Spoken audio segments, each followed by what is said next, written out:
So Ray J, have you guys watched Ray J last night? Because he may have exposed one of the darkest side of celebrity combat sports that we're all kind of thinking of. I mean, because after getting brutally knocked out by Supah Hot Fire, this guy sounded more upset about losing money as opposed to losing the fight and his credibility and his legacy and his reputation and everything that kind of went into it, guys.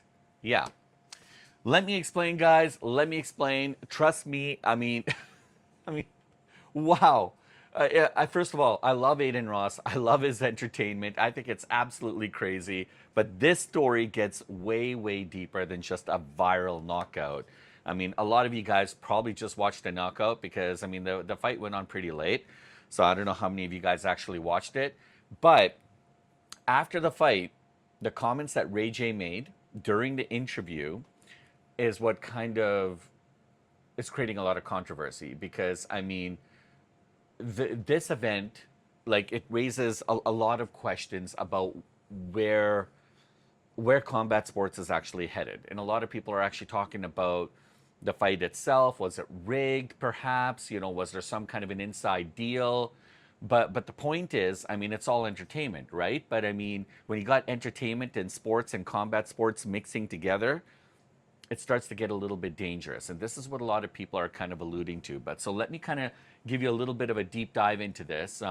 Before I start, welcome back. Welcome, welcome, welcome to Duality 7X. I'm your host, Shiraz. And look,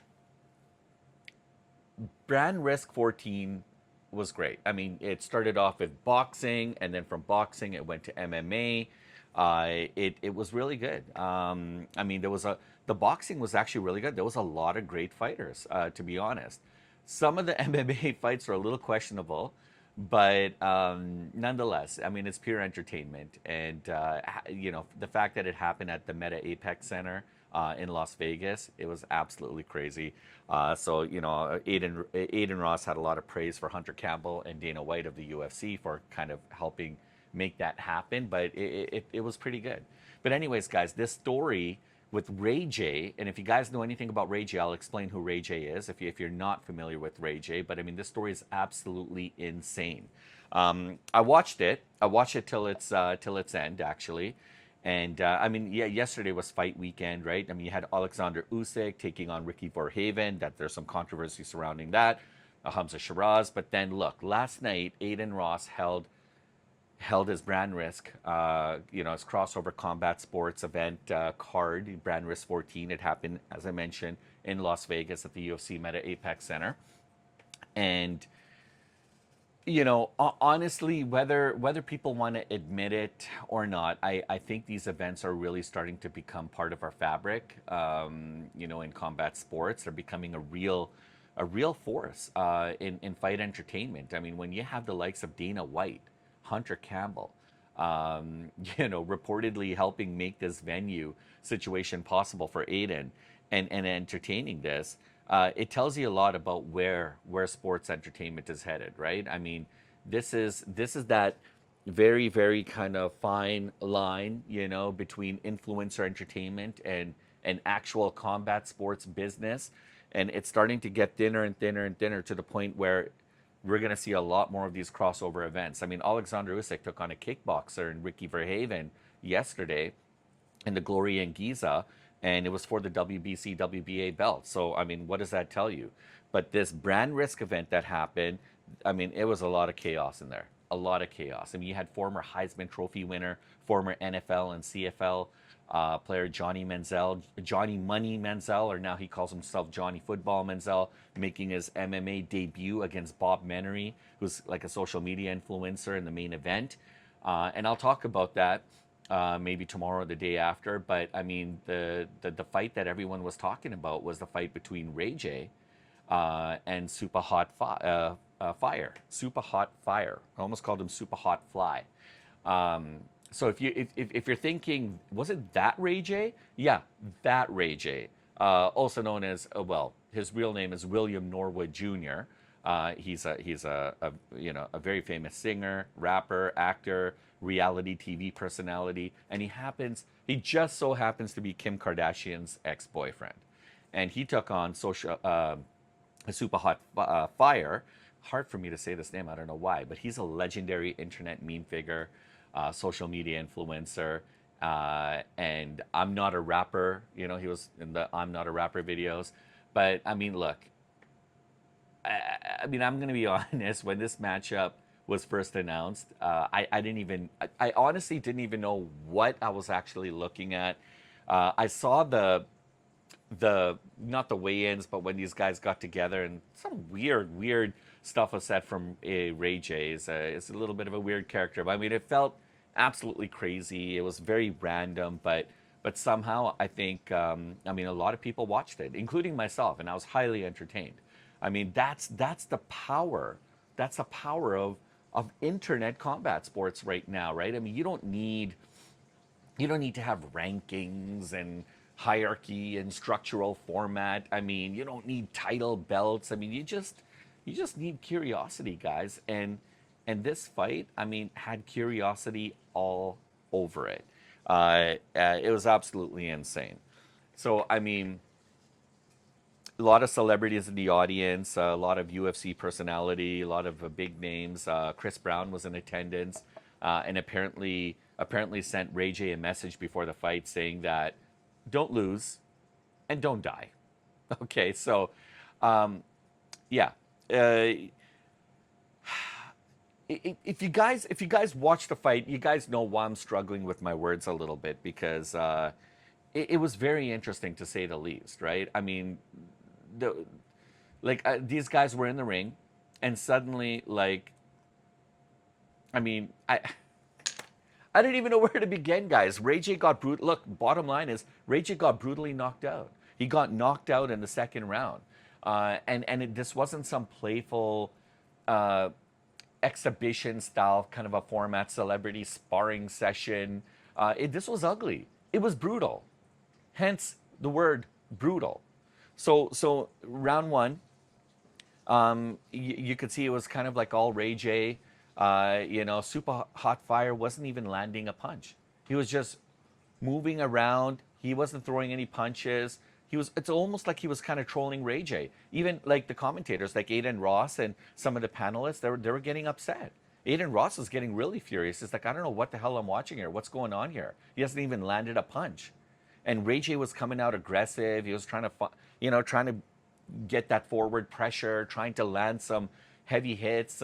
He was trying to make something happen out of something, but he wasn't able to really connect clean. And then, early in the second round, it was more of the same in the first opening seconds, and then everything just changed. Everything just changed instantly, and then Super Hot Fire, he just a switch turned on in his brain, and then he's just started to ante up the pressure, and then landed like this, like he was up against the ropes, and he landed a beautiful left, and on the over top of Ray J's head, and Ray J went down. And at first he was just kind of like stunned, but I mean the swelling on Ray J's head afterwards was just crazy. It was a big knot, and I think another knot forming on top of it. I mean, it was a real knockout. He was like kind of frozen. His eyes were glazed. They were rolling back, and then he kind of fell against the ropes. This wasn't staged, guys. It wasn't scripted at all. I mean, that part wasn't scripted. Yeah, there was no control. It wasn't no pulling or anything like that. It was just straight up knockout, guys. It was a real finish. And then suddenly the whole mood, right, of the audience, it just shifted. Like even the commentators, like Adin Ross, Arman Sarukian, and Teofimo Lopez, they were all sitting there. I think Nina was there as well too, and the whole table kind of fell. I mean, like in these kind of events, somebody can genuinely get hurt, and when they do, sometimes the audience just kind of stops for a second, and then they soak it in that holy crap, like this is real, like this. It was brutal, guys. It was brutal. I was actually worried for Ray J's safety because Ray J, as you guys are aware, is known to have some heart problems, right? He was talking about how his heart was at 25% working capacity. He might even need a defibrillator or something. But I mean, the way Ray J got knocked out, I mean, that was crazy. Everybody was talking about it, but the reaction, the post-fight, I guess, interview in the ring, that was strange, and that is what everybody's talking about. And this might actually be one of the strangest parts of this whole story. And I'm still trying to figure out what's going on. I'm trying to scour the internet, trying to figure out if there's any updates, any news, but I'm pretty sure more's to follow. And if you guys are wondering what I'm talking about, um, I mean, first of all, thankfully the referee was able to stop and end that fight after, right? I mean, uh, Ray J was in clear discomfort. There was a lot of emotion in this, and he didn't, and he looked very angry, um, and not emotionally, in a sense where because he lost the fight, right? Like, you know, some fighters, they feel genuinely upset, but he looked angry because of another reason, because the fight ended too quickly. And we saw that before earlier with Alexander Usyk and Rico Verhaven, but this was different because during the post-fight interview in the ring, Ray J was heard saying that I don't want to say too much because I don't want to get nobody in trouble. But damn, my whatever, and he's making reference to Sugar, Supah, sorry. We took an L tonight. He said we took an L tonight, and now immediately, I'm thinking to myself like one thing: was this fight fixed? Right? Did these two guys kind of allegedly have some kind of a backside, like backstage kind of a deal or something, an understanding before the fight that maybe they would take it to a certain round, perhaps, maybe as a parlay? I mean, because that expectation, right, for the fight to go a little bit longer could have resulted in bigger paydays for these guys if they were betting on the fight. I'm just saying. Because Ray J almost sounded absolutely frustrated that Super Hot Fire actually finished him the way he did as early as he did. Now, to be clear, I mean, nothing's been officially confirmed. This is all speculation, but these are the things that was going through my mind. These are the things that I'm hearing other people talking about. And perception, guys, perception is everything sometimes. It matters a lot, especially when it comes to the world of combat sports, especially when you got two combatants fighting one another, and especially celebrity combatants. That tells you a lot, guys. That tells you a lot because this right here is the danger of when you blend entertainment culture with actual fighting, and not only people can genuinely get hurt, but then sometimes there's a little bit of drama that could be folding behind the scenes, maybe some script content that we're unaware of, right? And if there was some script drama, so to speak, like script beef or script press conferences or whatever, that's fine. I mean, sometimes that happens in the world of entertainment when you're trying to sell and market and hype up a fight. But once you know, punches and kicks start flying for real, you start to lose control of the situation pretty fast. And maybe that's what happened with Superfly because Super Hot Fire. I keep calling him Superfly because he may have accidentally uh, exposed the reality of I'm not saying all crossover events, but his event or his agreement that perhaps went south because maybe he didn't live up to their agreement. I don't know, but people are showing up. People are talking a lot about this and even talking about the fact that, you know what, maybe something happened here. There what must have been some kind of a backroom, backstage kind of a agreement or deal, and that's dangerous, guys. That's really dangerous because when you're talking about betting and stuff like that, I mean, look, I'll give Ray J credit for one thing. I mean, or I'll give both of these guys credit for the fact that they actually had the fortitude to step into the cage or to the ring in this case, and actually go toe to toe, like, you know, fisticuffs, you know, throwing punches and stuff. But the thing I don't understand is Ray J trained with guys like Chuck Liddell, you know, a former UFC champion, Rampage Jackson, former light heavyweight UFC champion, Mike Tyson, former boxing great and champion. to prepare for this fight. I mean, those are some big players, guys. So he didn't treat this like a joke. He came in there like, he's going to do some damage. The problem is, though, combat sports doesn't necessarily really care too much about who you are. You could be a celebrity or whatever, but it's real at the end of the day. And, whatever you pick up, it's great. It's going to help you. But if you don't have the means to really fight, I mean, if you don't have that skill set, nothing can protect you in that ring, guys. Nothing. Your followers can't protect you. It's really you and your skills and what you're able to learn, and hopefully that works. But once that cage door, pretty much closes, yeah, I mean, there was no cage in this case, but I mean, nothing really matters. But now, this knockout clip is going viral, and it's going to haunt Ray J for the rest of his life. It's going to follow him everywhere. That's the reality of it, guys. That's why you really have to stop and think, is it really worth putting your reputation and legacy and everything that you built up to lose it all by getting knocked out in such a horrendous and brutal manner? I mean, and those knots that were forming and welting on his head, I mean, that was gross, guys. I mean, this guy, here's a guy who was once mainly known for his parody rap videos, just not really taken for serious, kind of knocked out a major celebrity. And all of this went down at the UFC Meta Apex Centre, right? So, I mean, that's insane, insane, news. Like, I'm still in shock. Like, and weirdly enough, guys, like Ray J is a big guy. Okay, he's done a lot of videos. He's done he's acted, he sang. He's up there. But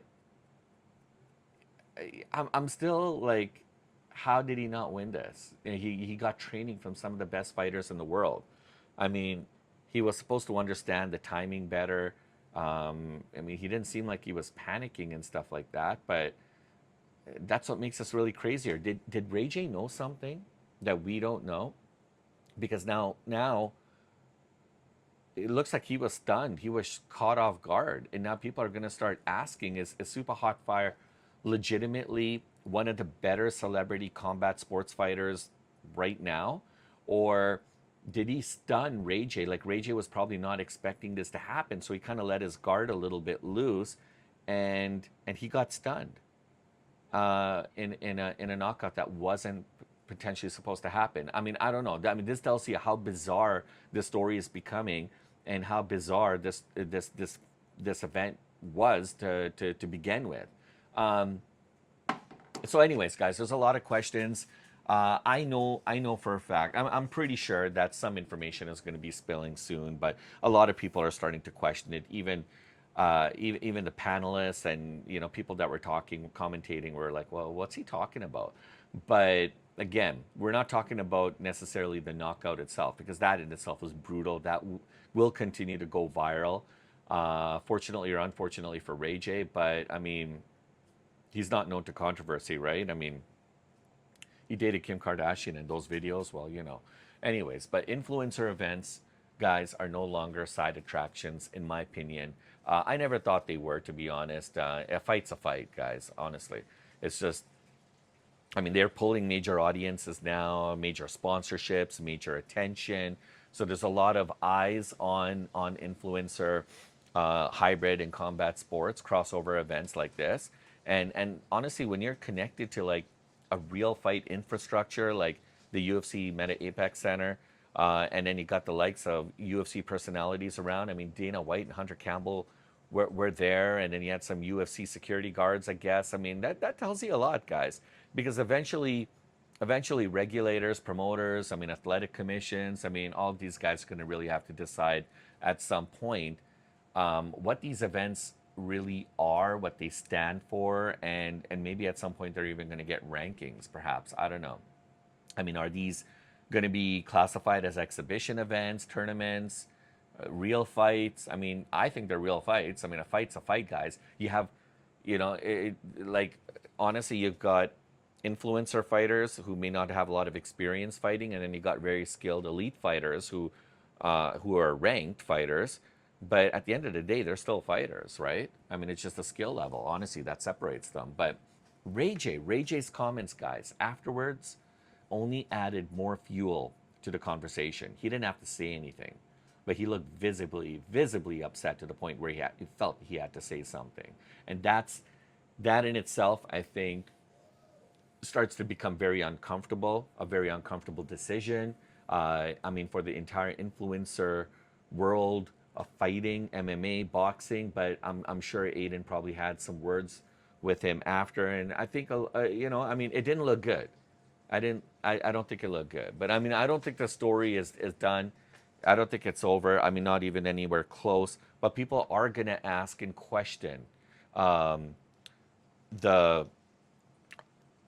the statements that Ray J made in the ring. And look, Supah Hot Fire, he was quiet. He didn't say anything. Anyways, guys, I want to hear your thoughts. I want to hear your comments. Yeah, a very puzzling video to talk about. I'm just trying to gather my thoughts. I mean, it happened late night. I mean, I didn't go to bed till like 2 in the morning. But overall, I think Adin Ross is doing a great job.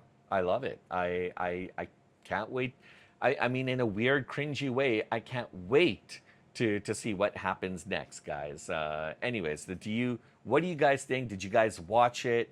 Where do you guys stand on all this? Are you embarrassed, or did you think it was just beneath you? Like it's not the kind of combat sports fighting that you're into, or are you entertained?